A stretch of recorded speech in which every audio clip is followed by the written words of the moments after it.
here. Sit down. Then I need all my money back, bro. And got right there. Open that right now, bro. You been playing with me, bro. Them twins are not mine. Open this. Come on. What is this? This is DNA test for the twins. You know the twins? You said that was mine? 12 years? Sorry. 12 years?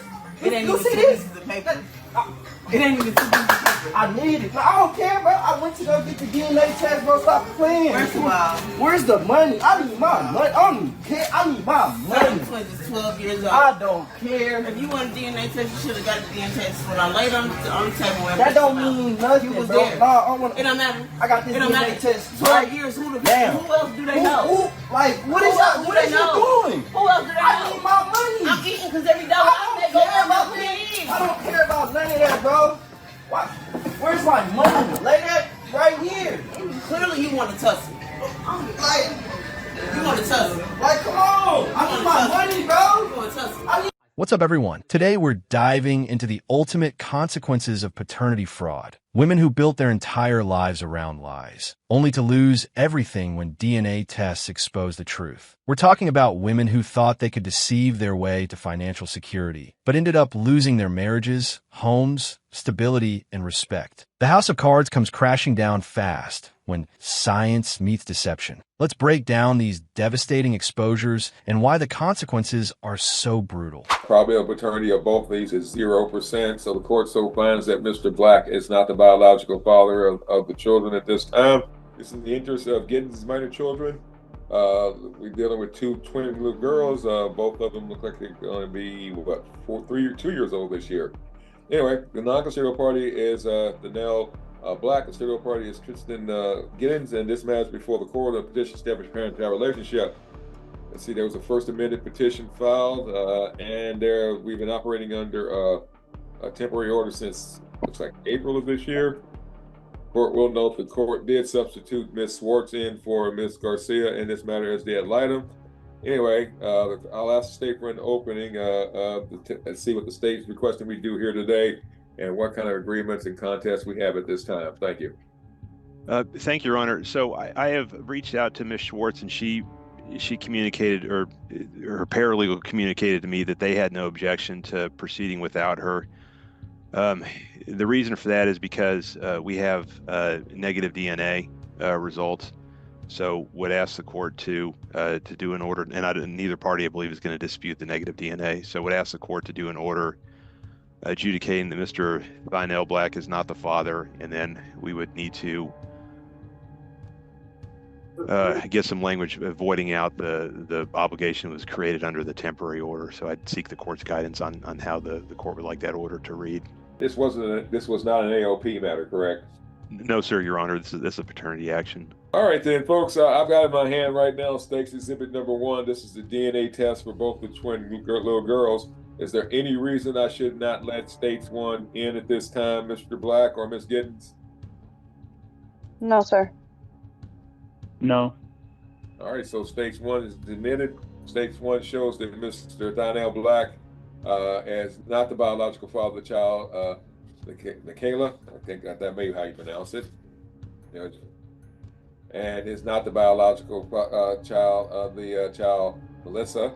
Probability of paternity of both of these is 0%. So the court so finds that Mr. Black is not the biological father of the children at this time. Let's see. I'll go ahead and order the prior order of the null and void. We're gonna do away with it. Let's see what the original order said. How did we get there? We did a chat without a DNA test and AOP. Okay. All right. So what's the state asking for us to do here today, and what's the ad litem asking for us to do in behalf of his client? Thank you. Well, Your Honor, so I'm requesting an order that adjudicates Mr. Black as not the father, and I'm seeking some guidance from the court as to how that order ought to read that voids out the temporary order. At this time, the court finds that obviously he's not the parent in this of the child in this matter. Court this time is you can non-suit it, we can dismiss it, we can do whatever is necessary, and there's no obligation going forward on this matter. So my preference, Your Honor, is if I can draft an order that specifically makes a finding that Mr. Black is not the father, Well, that's part one for sure. Yes. Okay. And again, the order of non-parentage, and if there's any unpaid child support in this matter, the court will forgive that, obviously. But anything that was done prior to that, then I can't undo because it was part of the court order, and it was a legitimate default hearing. So, anything else, Mr. Diamond? I said everything is suspended. Child support, any type of access, visitation, that's all gone bye-bye, and anything that's owed is dismissed. All right. Yes, Your Honor. All right, Ms. Giddings. Anything else? Any questions, ma'am? Okay. When that DNA test comes back negative, it's not just paternity that gets exposed, it's years or even decades of systematic deception. These women watch their entire fabricated reality crumble in real time. The comfortable life they built on lies, gone. The marriage they maintained through fraud, over. The financial security they secured through deception, vanished overnight. We're talking about women who lose literally everything they thought was theirs because none of it was ever legitimately obtained in the first place.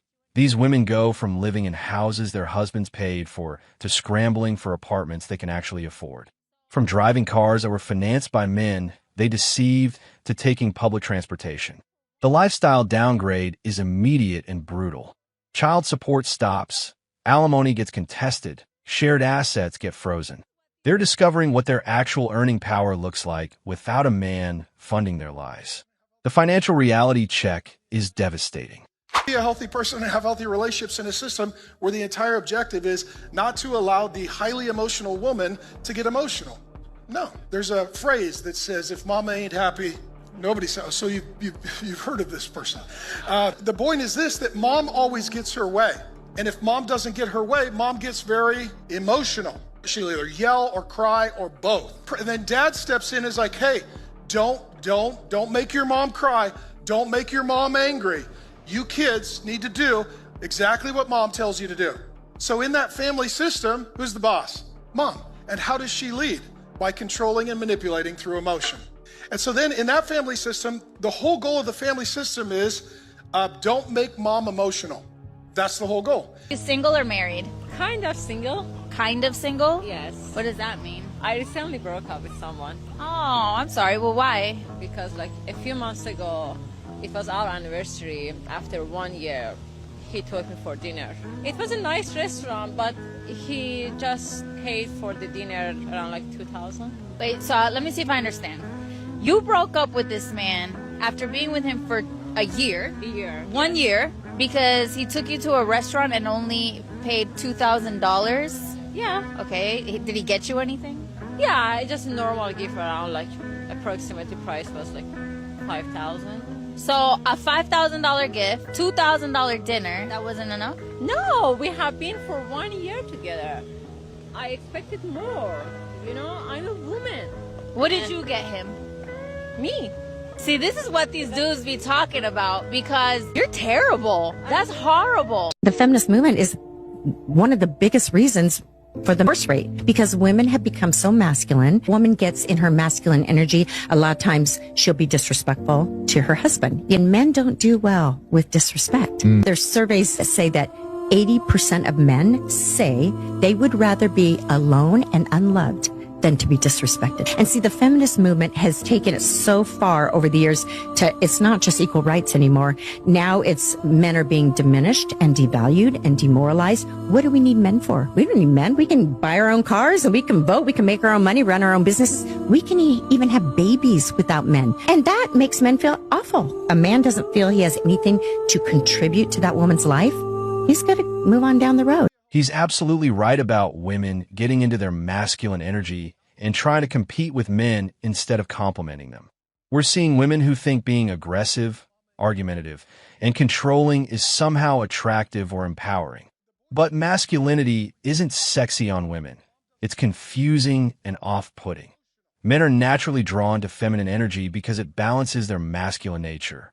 When women try to out-masculine men, it creates conflict instead of harmony. Nobody wants to come home to another competitor. That statistic she mentioned, 80% of men would rather be alone than disrespected, explains everything about modern dating. Women have been taught that challenging men, talking down to them, and undermining them is standing up for yourself. But there's a difference between having boundaries and being disrespectful. Men will walk away from relationships where they're constantly belittled, criticized, or made to feel inadequate. It doesn't matter how beautiful you are or what you bring to the table. If you don't respect him, he's gone. She nailed it with a birth rate observation. Women who are constantly in masculine energy don't inspire men to want to build families with them. Men want to have children with women who embrace their femininity, who create peace in the home, who make them feel like capable providers and fathers.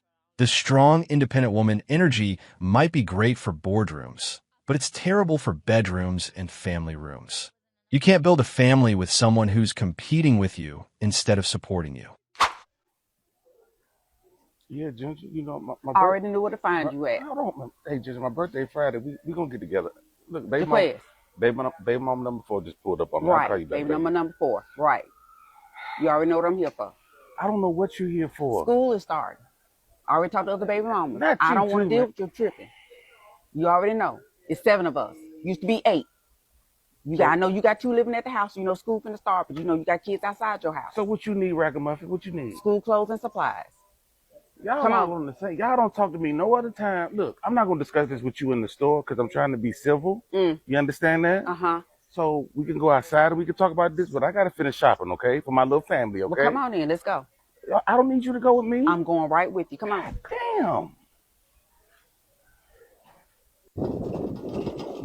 Damn, you gonna meet me at my car?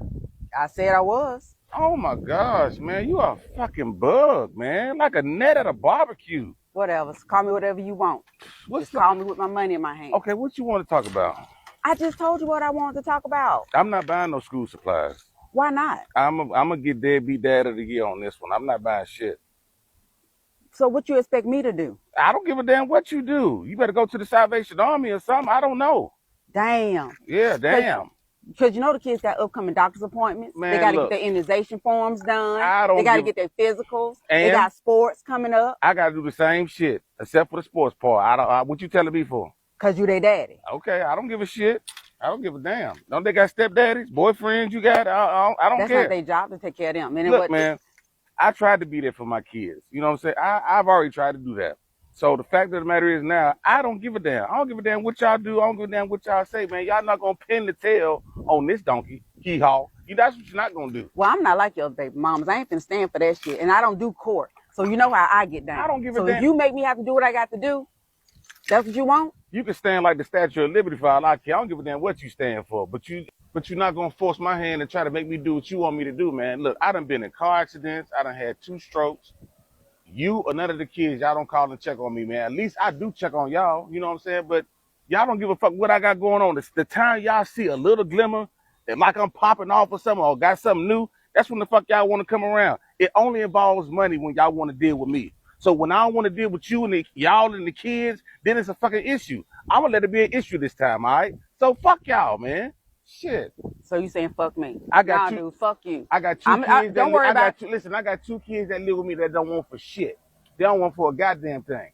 But see, y'all see me posting on the internet and all of that, and worry about what the fuck my other kids got. My other kids will get the same shit if they came and spent some time with me. It sounds like I'm beating a dead horse now. But this is my last time telling y'all motherfucking answer. I'm done. I'll get a deadbeat dad of the year trophy. I wish I was in Paris at the Olympics and they had a sport for deadbeat dad of Olympics, because I get the gold in that motherfucker. All right, then. So you push me out. I'm my back against the wall. So don't. Your be back surprised. against the wall, bend Don't be over, surprised. shit. Give Don't it be to the surprised wall. What the fuck happened? All right. What- Keep what- that same what- energy. that's a threat? Keep that same, It's a it's threat? a promise. Huh? Keep that same energy. Hey, do what you got to do. I am. Yeah, all right. This deadbeat father really has 7 baby mamas and is proud of being a trash dad. He's bragging about getting a deadbeat dad of the year trophy, while his kids need school supplies and he's refusing to help. The audacity is incredible. This man created all these children with different women and now acts like it's their problem to figure out. Go to the Salvation Army, ma'am. You're supposed to be providing for your kids, not charity organizations. He's got 2 kids living with him that don't want for nothing, but won't help his other children because he's mad at their mothers. You're punishing innocent kids because you can't get along with women you chose to sleep with. This is exactly why women need to be more selective about who they have children with. This man is a walking red flag factory, and now multiple women and children have to deal with his selfishness forever.